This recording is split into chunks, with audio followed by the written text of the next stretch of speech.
Hello dear student, কেমন আছো? I hope প্রত্যেকে শুধু ভালো না, ভীষণ ভালো আছো। স্ক্রিনের ওপর একটা প্রশ্ন দেখা যাচ্ছে, তাই না? এই প্রশ্নটা আমরা মন দিয়ে পড়বো, বুঝবো, তারপর অঙ্কটা প্র্যাকটিস করব। কি বলেছে দেখো, এ বি সি এর A B B C C এর মধ্যবিন্দু যথাক্রমে D E F base A B equal to 10 সেমি, বি সি ইকুয়াল টু 12 সেমি, এ সি ইকুয়াল টু 14 সেমি হলে এ ডি ই এফ এর পরিসীমা কত? চলো আমরা প্রথমে একটা মোটামুটি একটা ত্রিভুজ অঙ্কন করে নিই। ঠিক আছে, এই এ বি সি, এ বি এর মধ্যবিন্দু কি? দেখো, এ বি এর মধ্যবিন্দু দিয়েছে ডি, লিখলাম। বি সি এর মধ্যবিন্দু কি? ই, চলো এই লিখলাম। এসি এর মধ্যবিন্দু কি? এফ, লিখলাম।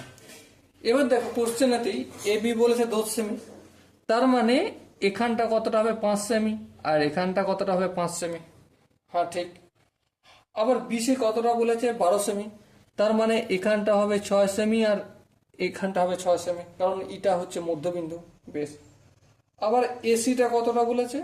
এসি বলেছে 14 সেমি, তার মানে এখানটা হবে 7 সেন্টিমিটার আর এখানটা হবে 7 সেন্টিমিটার। বেশ।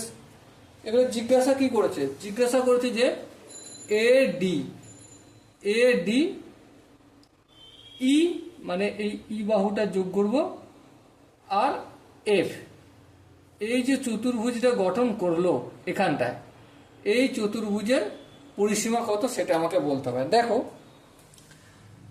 এডি বাহুর দৈর্ঘ্য আমরা জানি, হ্যাঁ কত? 5 সেমি। আচ্ছা, এ এফ বাহুর দৈর্ঘ্য জানি, হ্যাঁ কত জানি? 7 সেমি। বেশ। জানিনি কোনগুলো? জানিনি হচ্ছে আমি ডি ইর বাহুর দৈর্ঘ্যটা জানি না। চলো ডি ইর বাহুর দৈর্ঘ্যটা নির্ণয় করি। দেখো, এই যে এ বি সি ত্রিভুজ আছে না, এর এই যে এ বি বাহু আর বিসি বাহুর মধ্যবিন্দু কি? ডি আর ই, হ্যাঁ।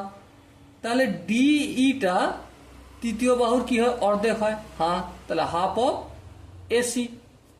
তাহলে হাফ অফ এসি মানে কি? এসি কতটা? 14। এই 14 লিখলাম।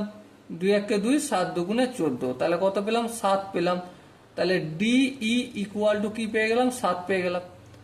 আবার একইভাবে এই যে ই এফ বাহুটা রয়েছে না, ই এফ, ইবি, দেখো এই যে এবিসি ত্রিভুজের এর বিসি এর মধ্যবিন্দু ই আর এসি এর মধ্যবিন্দু হচ্ছে এফ, এই দুটো সংযোজক রেখা হচ্ছে ইএফ।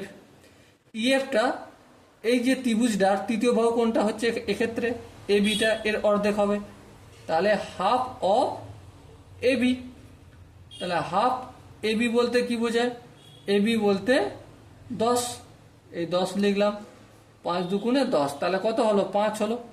তাহলে ই এফ ইকুয়াল টু 5।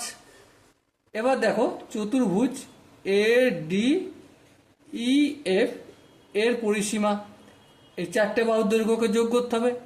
যোগ করলে কি পাবো? 5 + 7 + 7 + 5। 7 আর দেখো, 7 7 14, 5 5 10, 14 10 24, তাহলে 24 সেমি। বলো, বোঝাতে কি পারলাম?